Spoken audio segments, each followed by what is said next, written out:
G'day and welcome to APS 101 Playback for the animated prim system, brought to you by ge-NeticS. What I'll be going over in this video is the playback menu and how to use its functions to edit or play back the recorded frames before dumping the final scripts. This is very handy as it allows you to make sure that you've got everything right before you continue to dumping the frame scripts. So to show you this, I've already got a pre-animated box plot that I've done up here that is made up of cubes using the slice parameter, and the reason why I use the slice parameter you will soon see. And just to clarify where the slice actually is, if I go into the object tab here, you'll see you've got slice. Not all prim types have the slice option. Boxes in particular do here, so you've got slice. Now the reason why I've done it that way is because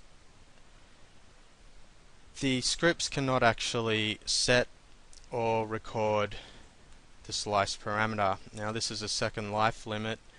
Unfortunately, we cannot do that with scripts just yet.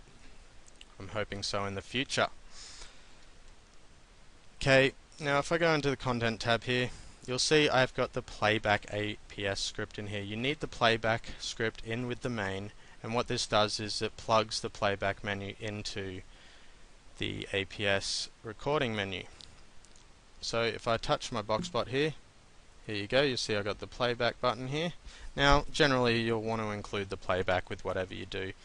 Now if you've started recording and you forgot to put the playback script in there, don't stress, you can add it in. Okay, once you remember, you can place it in at any time. You just edit your object and you drag it into your root prim with the main script, and you can continue on.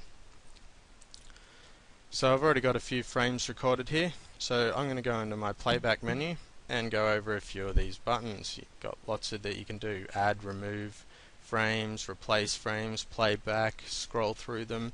But before I scroll through the frames, as I mentioned, I did the slice parameter on these boxes. Since scripts can't set this, if I was to go to my next frame and look at another frame, the slice would reset and there would be no slice anymore. The box plot would look pretty weird, and you'll see that at the end of the end of this video, where I'll show you with the type on. So what we can do is, for this reason, I've added a type button where you can turn prim type on and off. So I'm going to turn it off for now so it doesn't try to set the prim type, which means the slice won't be reset. So now I can easily go through my frames. So I'm just going to go to next here and then see I've got frame 0 where he's all drooped down, and I can scroll through my frames next, or if I wanted to go previous, and it goes through all the frames that I've already recorded. If you've got quite a number of frames, you can go to a particular frame if you like by clicking go to. You'll get a little text box dialog that you can click in and just type the frame you want to go to. So I want to go to the last frame, which is frame 2. And I can submit that and it will go to that frame automatically. Alright, so now what if I want to add another frame?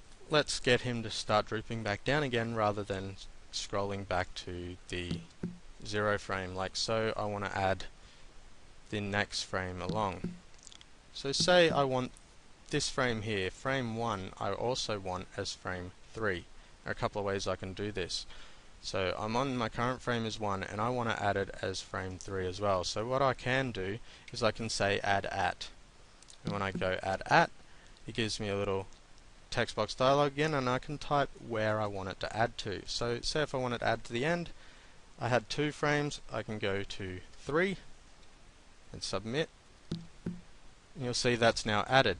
And if I go back through, you'll see that 1, 2 and then 3 back to it. Alright, now there's another way that we can add it at the end. You can also add them earlier on. So whatever frame you choose, if you add it at another frame, say if I added it at frame 2, okay, it would be then added as frame 2, and the old frame 2 would then have become frame 3. Okay, what if I want frame 0 as frame 4 now?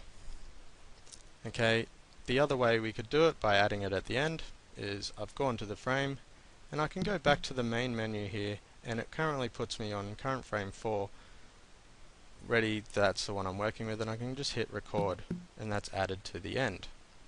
So if I go back into my playback menu, you'll see now that if I go to got 0, 1, 2, 3, 4, it's because it's added it at the end. Okay, what if I want to make a change? Okay, I want to replace a particular frame because, okay, I recorded it, I made a mistake, or I've played through them and I've decided, I want to make a change to this frame to make it look a little better. So let's go to, I'm just going to go to the frame 3 here, and I'm just going to make a quick change to him. So I'm going to go here and let's put his head up. I'm just going to rotate his head to be looking straight ahead here. Alright, and I want to replace it now. So if I just hit replace, it's now replaced this frame. So you'll see that if I go back and then I go here, the new frame has changed.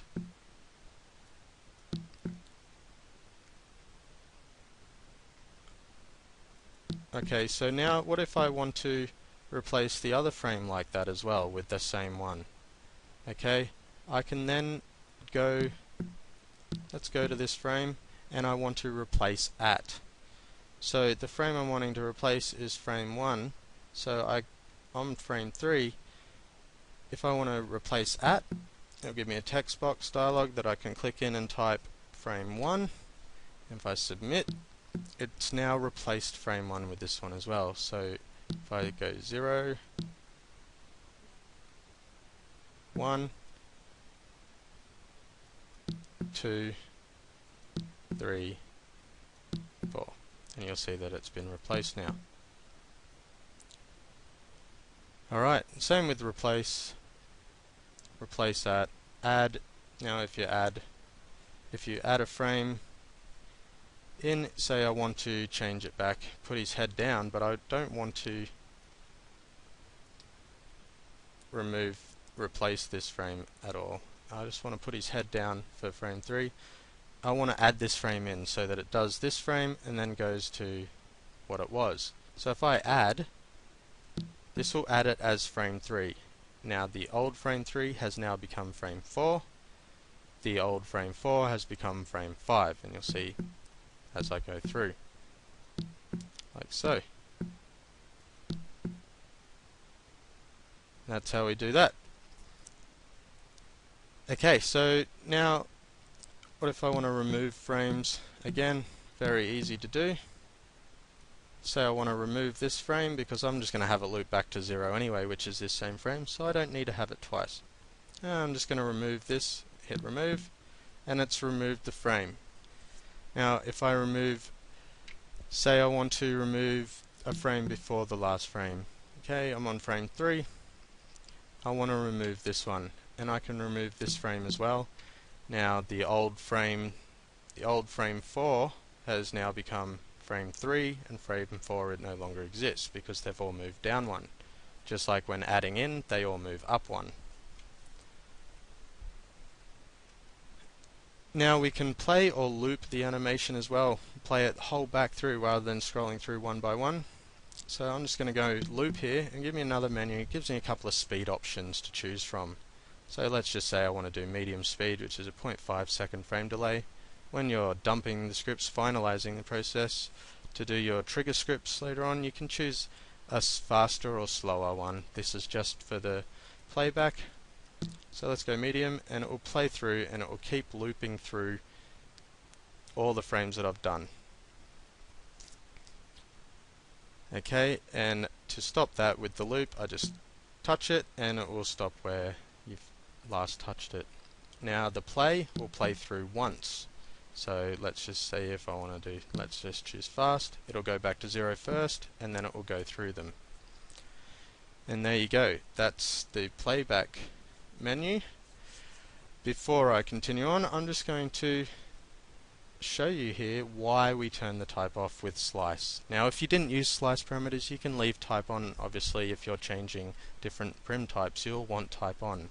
If you're going to be using a slice parameter, you don't want to be changing prim type because you can't use the type. So try work around that if you do that. Unfortunately, as I mentioned, it's a second life limit, so there's not much I can do about it right now. As soon as they allow us to record and set type, I'll be sure to add slice. I'll be sure to add it, of course. So if I turn type on now, you'll see what happens as soon as I turn it on. Boom. All his slice parameters are reset and he's become one big mess. And that's no good, and that's why I've included the type button to turn it on and off. Not that you'll probably be animating too much with slice anyway, so you could probably leave it on for the most part, but the option's there if it's needed, just in case. And that is the playback menu. Thanks for watching, and I hope you enjoyed.